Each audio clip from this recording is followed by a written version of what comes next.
All right, welcome to November.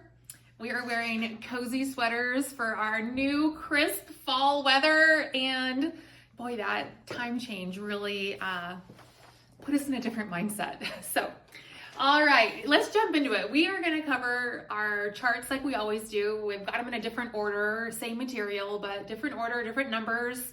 And I also have a couple of fun explanations as to why the Midwest is an outlier, kind of like me, and what really happened in the real estate world in 2025, and then also what are the emerging trends and things that we need to be aware of as we get into the back half of 2025 Q4 and what to expect in 2026.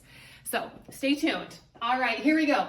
We're going to start with homes for sale. We had an increase of 11.9% homes available for sale in all of Champaign County. Now, this is tracking the single family detached houses, and we saw our increase of houses tick up just a little bit. Not like we see on the national numbers, but we are up a little bit in our market.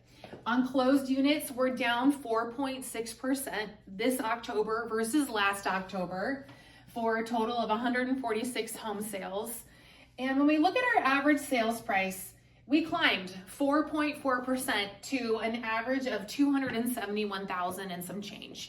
So when we talk about the Midwest being an outlier, right? And why is that?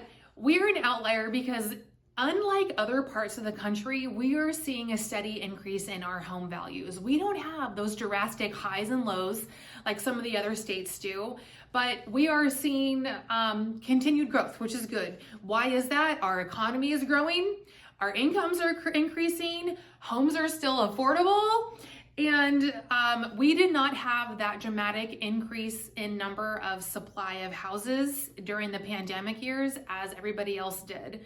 So we didn't have this huge splash of inventory. We've been steady. We were up this month versus last October, but we didn't have major numbers. So it's still a good area to buy in. It's affordable, and that's why we are seeing our prices continue to increase. So what really happened in 2025? Why did we all kind of just like think, okay, what did our real estate market just pause? Well, it really did. Only 28 out of every 1,000 US homes changed hands. That's 2.8%.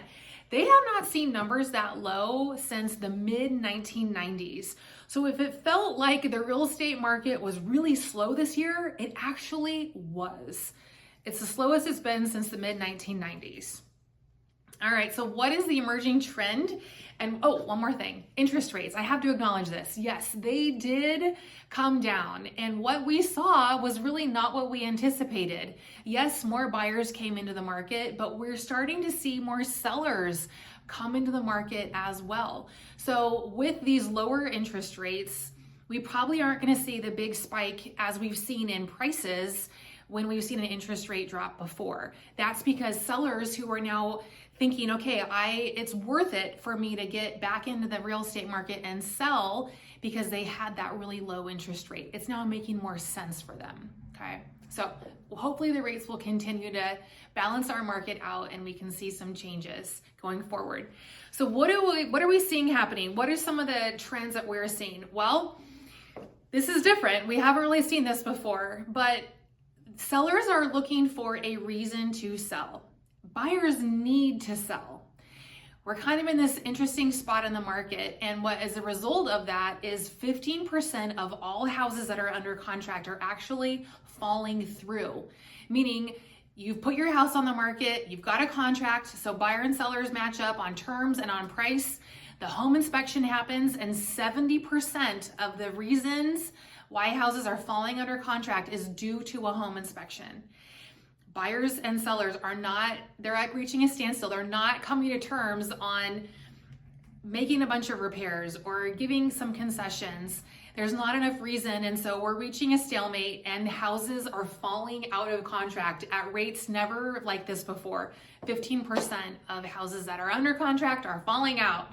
So get in front of that. There are ways that you can do that. We talk about that with our sellers. I'm happy to talk with you more about that. We've talked a lot today about national news, and then we've drilled it down to what's happening here local with our charts. Let me know what I can do to answer questions for you. And I hope that you have a wonderful Thanksgiving and month of November. We will see you soon.